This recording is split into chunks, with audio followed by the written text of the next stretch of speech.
Hello दोस्तों, बहुत दिनों बाद। पहले तो दशहरा की शुभकामनाएं सबको। अब मैं सीधा पॉइंट पे आ जाता हूँ। देखिए, जैसे कि मैंने आपको सुबह ही जताया था, हमने अपने ग्रुप में एंड इनफैक्ट ट्विटर में बताया था कि आज के लिए 19,225 से 250 का जोन ये बहुत ही महत्वपूर्ण होगा। इसके ऊपर अगर हम लोग क्लोज होते हैं तो जाके आगे कुछ बात बन सकती है, अदरवाइज नहीं। और बैंक निफ्टी के लिए मैंने ये भी लिखा कि 43,188 से 200 ये लेवल बहुत ही क्रूशियल होंगे। इसके ऊपर क्लोजिंग होने से या सस्टेन थोड़ी देर करे तो जाके हम लोग आगे कुछ बढ़ सकते हैं, अदरवाइज नहीं। एंड मैंने बाई कॉल दिया था persistent and ACEL, action construction equity limited में। देखिए, एक्शन कंस्ट्रक्शन इसके बाद 788 से लेके 838 तक एक शानदार दौड़ लगाई। एंड हम लोगों ने बाय किया था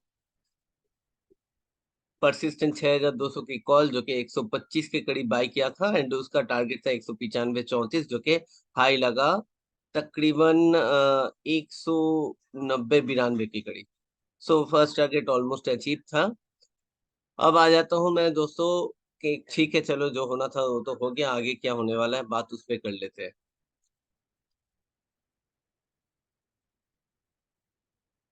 तो चलिए सीधा सीधा चार्ट पे चले जाते हैं। ये रहा बैंक निफ्टी का चार्ट। जैसा कि आप लोग को ये काला लाइन दिख रहा है, ये है 200 पीरियड मूविंग एवरेज, ये डेली चार्ट है। एंड जैसा कि आप लोग देख रहे हो, मेरे यहाँ पे पहले से सिग्नलिंग हो जाता है। जैसे यहाँ पे सेल सिग्नल, यहाँ पे सेल सिग्नल है, यहाँ पे बाई सिग्नल है। एंड उसका एक तरीका होता है कहाँ पे लेना, वो अलग चीज हो गया। लेकिन आप लोगों ने जो देखा, मैं खाली वो एक्सप्लेन कर देता हूँ फिर से।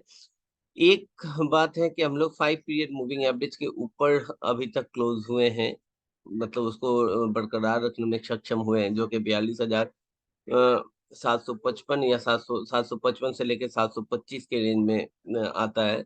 जो कल बैंक निफ्टी की एक्सपायरी है, तो इसमें हम लोग को गौर करना पड़ेगा कि 42,700 के नीचे बैंक निफ्टी क्या करती है। अगर उसके नीचे स्लिप होता है तो पॉसिबल है कि ये जो लो बना था उस दिन 42,390, इसके करीब हम लोग टच कर सकते हैं। एंड इसके नीचे अगर चले जाएं तो मैं इसके लिए प्रेफर करूंगा वीकली चार्ट। वीकली चार्ट को एक बार देख लेते हैं। वीकली चार्ट में भी देखिए, अगर इसके नीचे हम लोग ये जो लो बना 42,105 से लेके 42,000 राउंड साइकोलॉजिकल फिगर, इसके नीचे अपने अगर स्लिप होते हैं तो पॉसिबल है कि इस लेवल जो कि 40,173 तक आ सकते हैं। तो इसका लेवल मैंने ऑलरेडी अपना ट्विटर हैंडल में मैं शेयर कर दूंगा, आप लोग चाहे तो वहां पे जाके अभी देख सकते हैं कुछ देर बाद। और अब आ जाते हैं निफ्टी में। निफ्टी में देखिए, जैसे कि यहाँ पे सेल सिग्नल था, उसके बाद आगे चल के निफ्टी सेल हुई।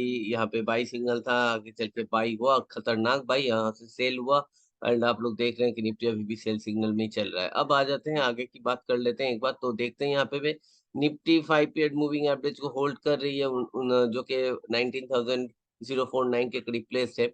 निफ्टी भी मेरा सेम व्यू है। ये जो लो बना 18,926, जब तक इसके ऊपर है हम लोग ठीक है।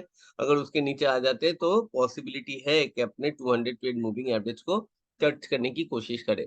अनटिल और अनलेस निफ्टी जब तक 19,240-50 के ऊपर क्लोज ना हो, फ्रेश बाई नहीं बन सकता है मेरे राय में। हालांकि बाजार है, ये कुछ भी कर सकता है। एंड ये जरूर याद रखिएगा, बुधवार को फेड मीट का आउटकम आने वाला है, तो बाजार उससे भी रिएक्ट करते हुए दिखेगा। एंड फिलहाल के लिए इतना ही। शुभ रात्रि। Thank you.